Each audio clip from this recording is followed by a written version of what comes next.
For this assignment, you're going to create something like what we're looking at here. You're going to create an image with at least 20 unique characters on it.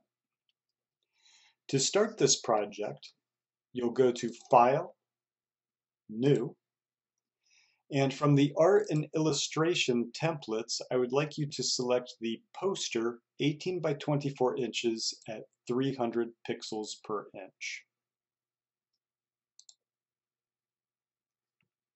Now remember that you're going to be covering this document with at least 20 different faces, so you're going to need to make sure that you leave yourself enough room to work. The other thing you should remember is to work in layers. That is going to make this assignment a lot easier. So I've created my layer. I'm going to use my marquee selection tool just to kind of define a space where I'll put the first face that I'm going to draw here. And I'll zoom in on that area using the magnifying tool.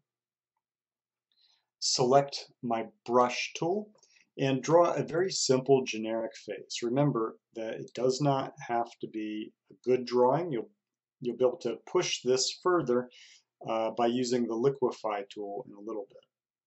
So very simple, very generic, not much personality. Very simple drawing.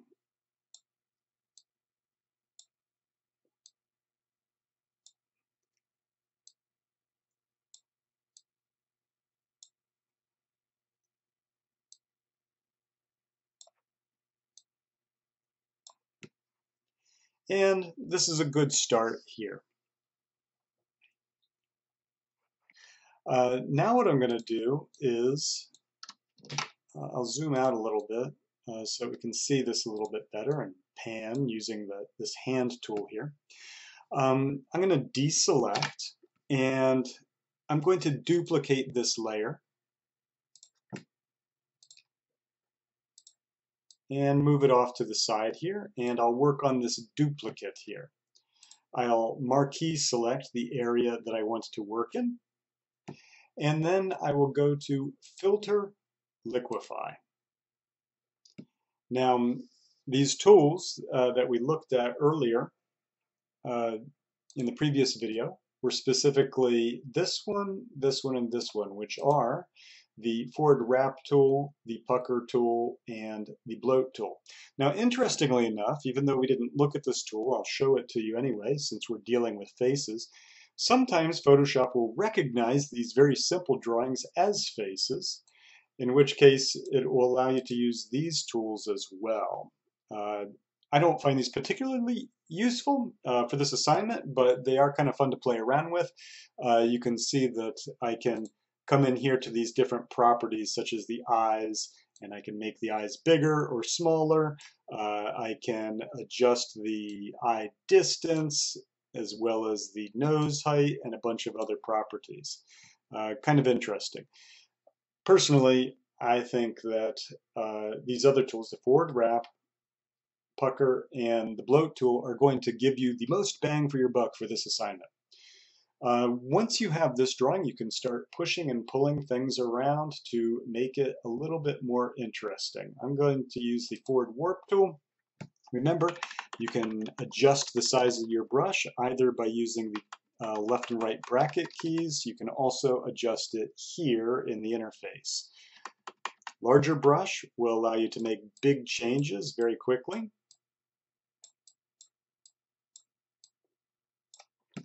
Smaller brush will allow you to make more fine-tuned changes to your drawing.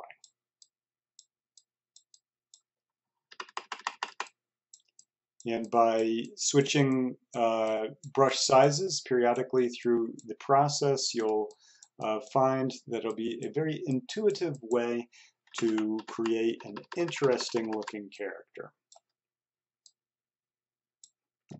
The other tools to keep in mind, of course, are the bloat tool, which will pull stuff out like that, bloating the selection under the brush, as well as the pucker tool, which will do the exact opposite. It will bring the geometry in.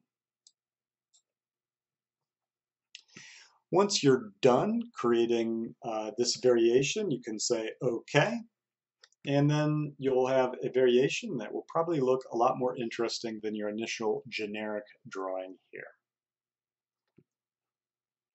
Now, to fill the page, you could either duplicate uh, the drawing that you've already worked on, and you could create a variation of that. You can see it made a new layer here. Once again, going to the liquify tool and perhaps pushing and pulling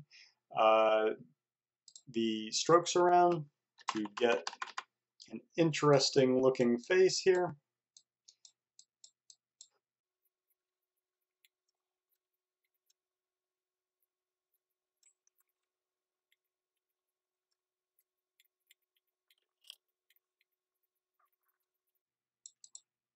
Another thing to note is if you press the P key, you can toggle between the two to see if you like where it's going. I don't know if I like this one, but it doesn't really matter. I'm going to go ahead and keep it because we can evaluate it later on and determine whether we want to keep it or not.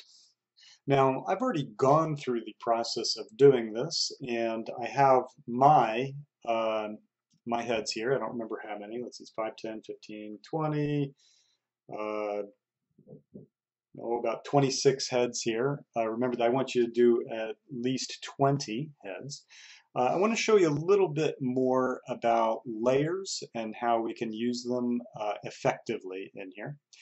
I've got a lot of different layers in here. Ideally, I would name them so that I would know what I'm looking at, but right now I haven't gone through the process of actually naming them.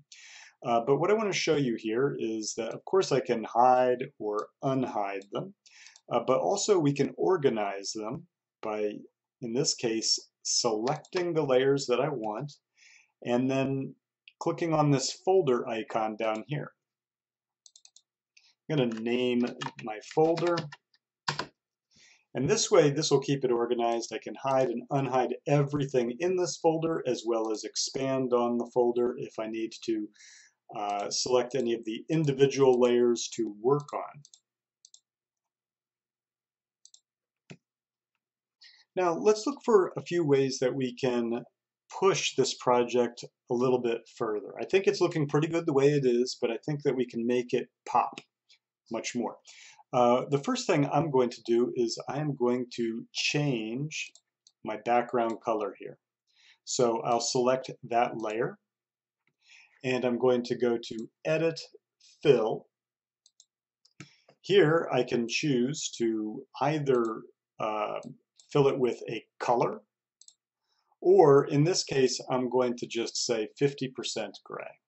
Keep something very neutral here. And I'll apply. So now I have this gray background. Now that I have this gray background, I'm going to start coloring in these faces. I think that'll make them pop more off of this gray background. I will create another layer. This layer is right on top of the background layer. And then perhaps I'll zoom in on one of these faces here, use my hand tool to position it. And we'll choose a nice skin tone for this character. So I'll click on this color swatch here. And most of the skin tones I'm going to say are going to be in this range right here on this spectrum here. So maybe I'll just come in here and then pick, play around with the saturation as well as the brightness here. Find something that looks good. Maybe I'll put a little bit more, go a little bit more towards the reds, and I'll say OK. Now that I have my color selected, I'll select my brush and I can start coloring it in. And because the layer is behind the drawings, it makes it very easy. Now, obviously my brush is really small right now, and I could color this in a lot faster if I made my brush bigger.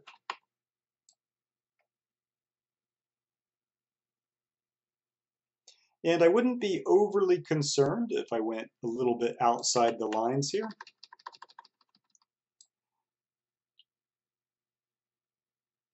Changing the size of my brush though makes it a little bit easier to color it in.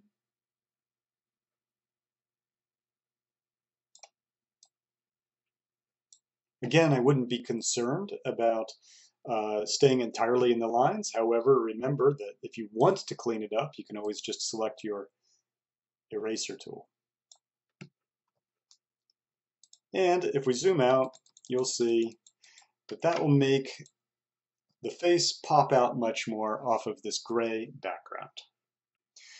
Now that I have the first one colored in, perhaps I'll color in the second one as well. I'll use my magnifying glass to zoom in, the hand tool to arrange, and perhaps pick another skin tone here. Again, I can shift in my color spectrum here and maybe make this a little darker here, and select my brush again and adjust the size of it and color it in.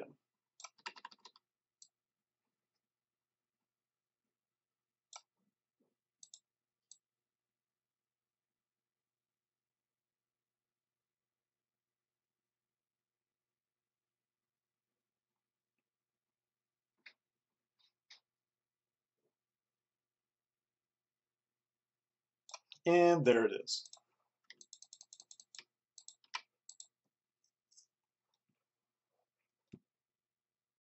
So I spent a little time coloring these in, and please do take note that I really wasn't all that careful about staying in the lines. I don't think that it really, for something like this, that you have to be super careful and stay within the lines. It's not a coloring book, right? What I would like to show you is how I think that this really helps make the image pop more. You can see that if I get rid of the color channel, the image just doesn't pop as much. This makes it a little bit more dynamic, a little more exciting, a little more fun to look at. And then I also want to show you a couple more things here regarding working with color. We'll zoom in on this one that I haven't yet colored in. And what I want to show you is if I select the paintbrush and I can press I can use either this tool here, this is the eyedrop tool, to select, make sure you select it, to select a color. Notice that whatever color I click on, the color swatch becomes that color. Or even more conveniently, if I use the if I click on the brush tool itself and then press Alt on my keyboard, it will become the eyedropper tool. So I can select this color or whatever color I want to paint. Let's say, for instance, I want to paint this color here. I'll click on it with my eyedropper tool and then paint the character.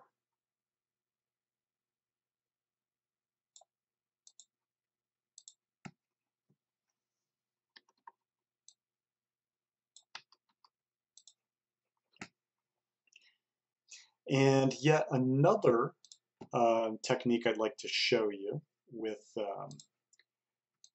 color. Let's just zoom out. Currently I have my layer selected. I can hide, unhide it. With the whole layer selected, if I go to Image, Adjustment, Hue Saturation, remember I'm working the whole layer here, I can shift the colors on this color spectrum here. I can also adjust the saturation of it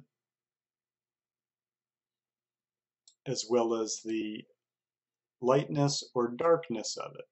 Now I'm going to cancel that because what I actually want to do is just select this region here for this character that I colored in last. And we'll color shift just this character. I was thinking this one looks a bit like, I don't know, like an alien because the big head here, it looks like maybe a Martian. So I'm going to go to Image, Adjustment, Hue Saturation, And we'll just shift this over towards, let's say, the greens. Again, I can decide if I want that green to be darker or lighter. I think I'll go with something like this, and I'll say OK.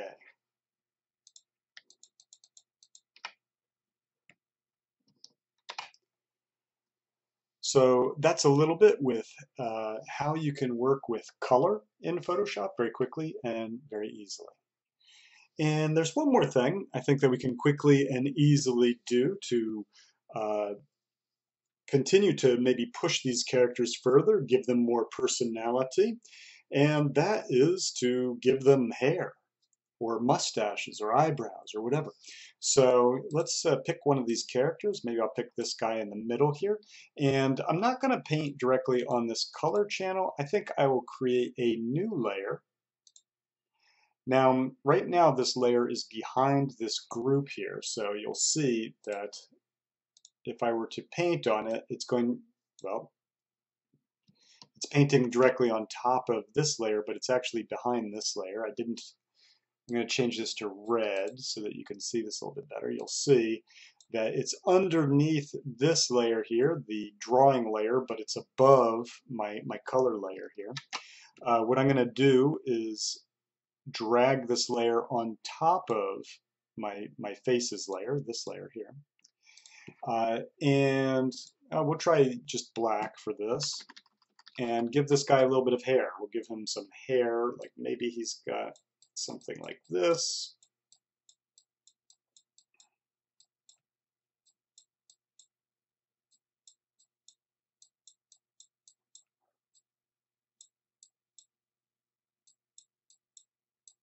If we want, we can give him a mustache, maybe some bushier eyebrows,